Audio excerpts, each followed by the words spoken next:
In Joshua chapter 7, as Joshua sent 3,000 men into the little village of Ai to scout it out and take it over on their way to the promised land, their 3,000 men were just routed. A couple of dozen of them were killed. And then as they made their way back to camp and began to tell everyone else what had happened, there's a pretty vivid description of how they felt. It said their hearts melted and became like water. They had no ability to hold on to anything or even to function. And I bet if I were to ask you to identify a time in your life when your heart has felt the same way, you'd be able to identify something. Something that happened in the past that you can't forget. Something that happened in the past that has consequences right now in the present. You still feel it. Something that's happening in the present right now. It's making your heart feel like it has melted, like you are entirely weak and discouraged. Or maybe it's something related to what you're afraid is coming, or to what you're pretty certain is going to happen. There are a lot of different things in life that can make us feel the same way, like we have hearts that have just melted, and they have no ability to function or hold anything good ever again. And the reason why there are things like that do that to our hearts, the reason why our hearts feel that way is easy enough to understand. It was the same thing that was true for those Israelites, because the things that made them feel that way, they were right in front of them. They couldn't miss them. They were coming after them. They were killing their friends and their family. There was a threat right in front of their eyes, and they couldn't miss it.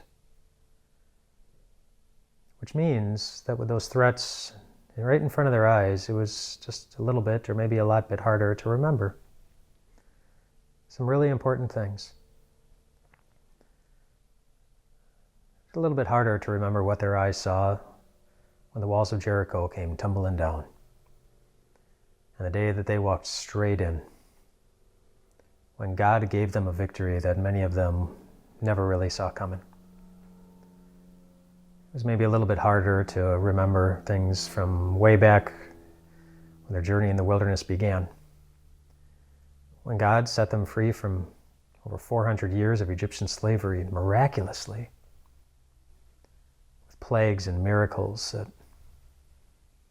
just numbed Pharaoh and compelled the man who never wanted to let go of his slave workers, compelled him to just kick them out because he never wanted to see them again.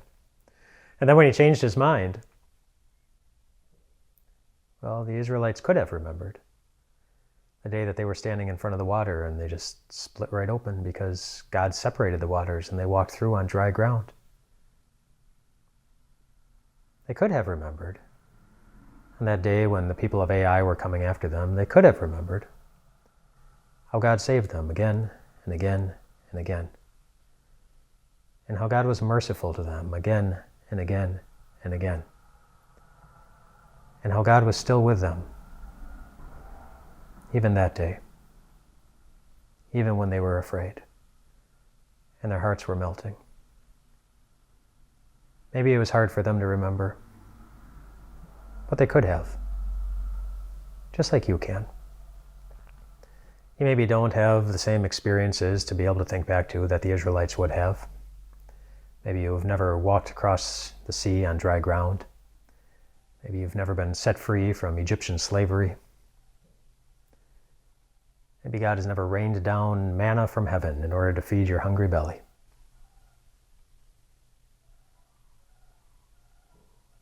But he did put his son on a cross. And that son was dead. And then on Easter morning, his tomb was empty, reminding us all just what kind of God we have with us, whether it's difficult to see him or if it's easy. We have one who stands tall and victorious over everything, and not just for his sake, but for yours. And He knows. It's sometimes hard for us to see that, especially when we have to live by faith. But we always have the right to, because He's always alive. He already died to bring us into God's family. And both those things will always, forever be true. And because they will, your heart doesn't have to melt anymore. You can hold the peace that comes from a Jesus who knows how to get us through. Rest well tonight, my friends.